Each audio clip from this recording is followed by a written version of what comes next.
கொட்டு தவந்ததென்ன குடி போற மாரியம்மா.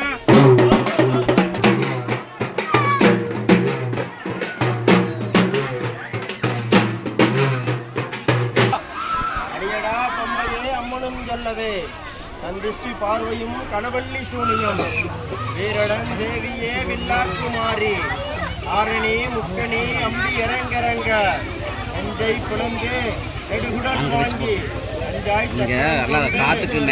அவ்வளோதான் லாஸ்ட் பூஜைலாம் முடிச்சதெல்லாம் மரியன் சொன்னபோது மகமாய் பொறுத்துடுவாய் சடாமினி சூழி மகாகாளி ஆடி வருவாய் அழகான ஆசிரியர் காலனியில் அமர்ந்து அருள்பாலித்து வரும் சர்வ சித்தி மாறி உமையவனே.